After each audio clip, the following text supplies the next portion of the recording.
I'm glad that you've mentioned Lady Cawdor, because I think, especially for me as a former actor, that the idea of going to Cawdor Castle is extraordinary to me. Yeah, great. Meeting her, but also you mentioned there about historical artifacts. Could you just tell the listeners that you got to sort of to touch and handle something that most actors would sort of give their eye teeth to be able to do? Sam, tell us a bit about that. Yes. Yeah. Well, Lady Cawdor. I mean, obviously, the relationship there to Macbeth and to.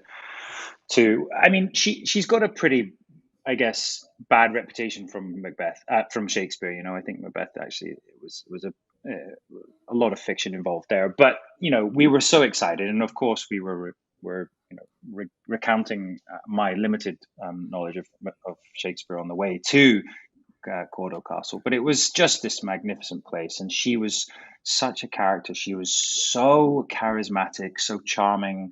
I mean, she's a Campbell. She married into the Campbells, but she just had every sort of attribute that you kind of would imagine that they would have had. Very intelligent.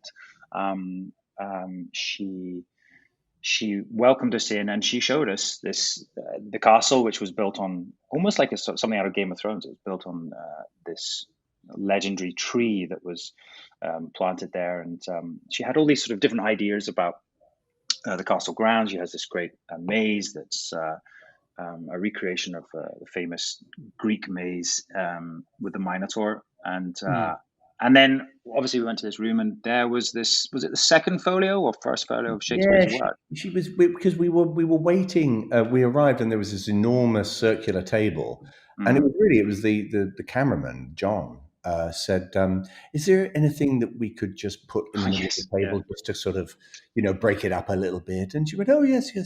Well, just that book over there, the leather-bound one." And we went over in this gigantic book, and I brought it and placed it there, and it looked wonderful. And I said to her very casually, what is that book, Lady Cawdor?" And she says, "Oh, it's the second edition of Shakespeare's Folio." And I literally just gasped. And I just remember saying to her, "Can I touch it?"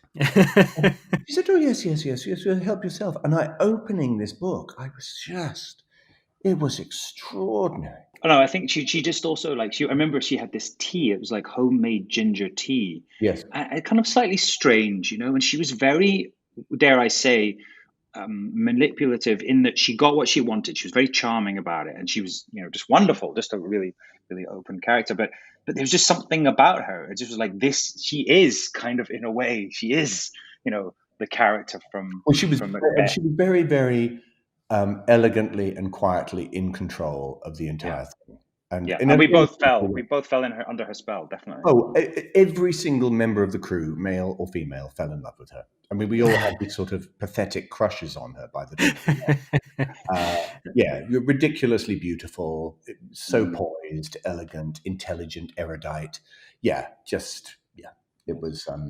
It was a pretty good day at the office, wasn't it? That day, let's be honest. It was. Yes. Well, maybe the start wasn't so good. We were driving in. I was driving the camper van, and somehow, for some reason, we found ourselves on the actual race course for the local marathon, and so we were driving along on the actual course with runners either side of us up to Cawdor Castle. At which point, we tried to get to the main gate there.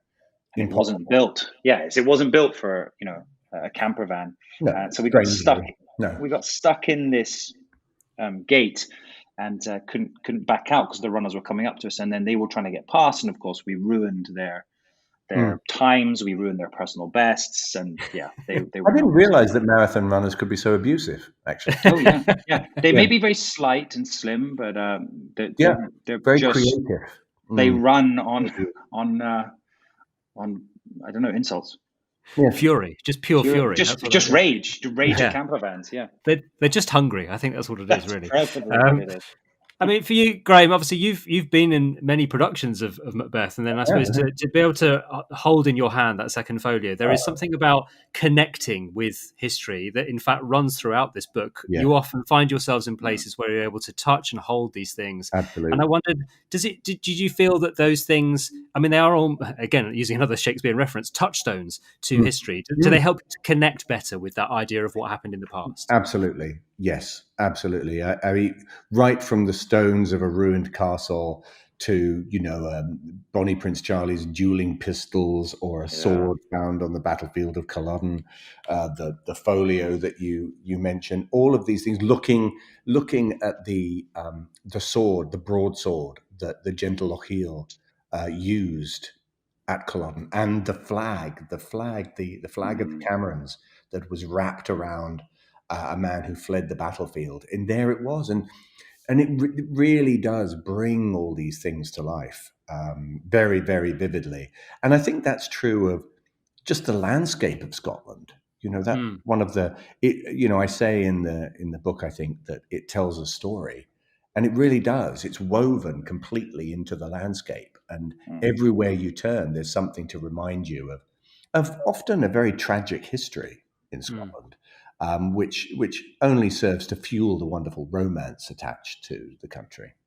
But it's interesting that Scots, we are very still attached to our past, and it isn't actually that long ago. But it's interesting that we have this identity and this real attachment to what's gone before, and whether or not it's been romanticized or not. But it is interesting, that as Graham said, wherever you go, it's tangible. You can actually see the history that's gone before, and yeah, like, I guess that's what made our road trip so special, and what we would encourage people to do: go on their own one, because it's so easy in Scotland. You can Yeah, literally drive around the corner and there's yet another castle. Oh my God, there's another one.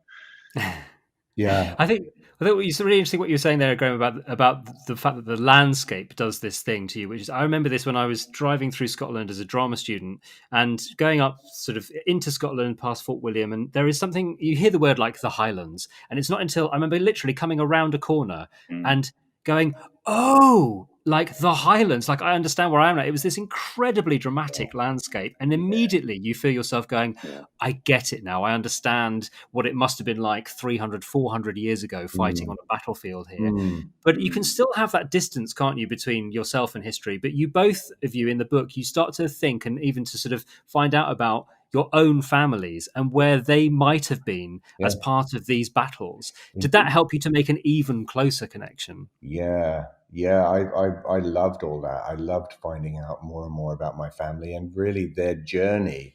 Certainly on my father's side, from the Highlands to Edinburgh in the early 19th century, they came, and what that must have been like, arriving in a city like Edinburgh when you grew up in a Gaelic speaking culture in the Highlands, and mm, how sort of much of an outsider these people must have felt when they arrived. mm, I found that really interesting, and mm, and it was, just to tie in slightly with what you were saying earlier. It's of course a very strong oral tradition, the Highland culture, because they were not literate. Certainly the ordinary man or woman wasn't literate, in that sense. So stories were passed down simply by telling them to each other. And Mm, I think that provides a real immediacy to something, that essentially that a story that your father heard from his grandfather, who heard it from his grandfather, his great grandfather's lips, is something that could feel like it was just yesterday that it mm. happened, mm. even if it might have been 100, 200 years ago. And also, And I love that. I guess it is interesting. We talk about the Highlanders and the Highlands, and look back then. They were, as you said, they were a different culture. They there wasn't much access to the Highlands, Right. and yeah, they spoke this different language. They had different customs, and I think the Lowland Scots and the English. They were probably very wary of these Highlanders, and of course they were very powerful too. And that's when obviously things changed, when they started building all these roads and these forts to sort of dominate and to also have a gateway to the Highlands of Scotland. But it was pretty impenetrable because of the landscape as well. Yeah. Yeah. I mean, for you, Sam, obviously, I just thinking that portraying a character like Jamie Fraser, obviously there's a load of history that feeds into that, Mm, and then the scripts and the books that it draws from.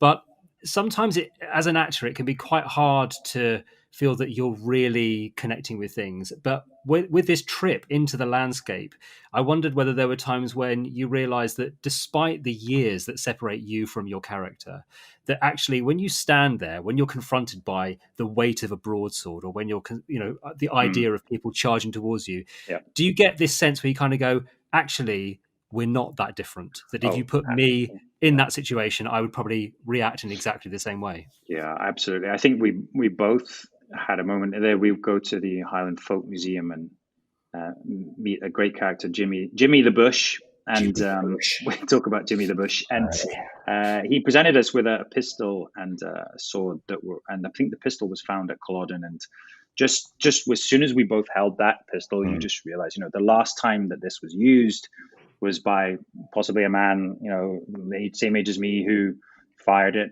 threw it away, and then ran to his death or his demise. And it really brings it to life. And I think there's just something about Culloden, and I think that we were both excited about it. And there's almost this ingrained sort of national, remembrance about Culloden. It's like all Scots kind of know about it. And I remember when we even shot that sequence, like last year, 2 years ago for Outlander, all the extras, all the crew, everyone was just we wanted to do service to that moment. It was such a sort of pivotal moment in British and Scottish history. And it just, I don't know, there's something about it, very evocative. And you just realize, what a great number of lives were lost here, great turning point in Scottish history. And yeah, I think we just it's a very haunted place. You feel it. You feel the weight of what went on there because it's such a wonderfully preserved battlefield. You really don't have to work very hard to completely imagine what it was like to be there on this bleak, windswept moor. We were there. It was raining. There was wind. The only thing that was missing was the fog that they had on the day. And how horrific it would have been. Starving, cold, wet, and then being asked to simply race into the jaws of the British Army, who were waiting with, I think, 8,000 muskets and however many cannons. Incredible. It really was sort of the end of that ancient, also the Highland Charge, this ancient tactic and warfare that had been so successful. And really it was about this sort of old way of life now coming up against like the new modern army, like the new modern way of doing things. And it really is a turning point. And yeah, it was very evocative there, wasn't it? And they actually, at Culloden at the moment, they obviously have this great visitor center, but to be honest, on the battlefield, all there is sort of the two lines are marked out by flags. And it just does it for you. You can sort of see the British line, you can see the Scottish line, the Jacobites. It really conjures up that sort of moment in time.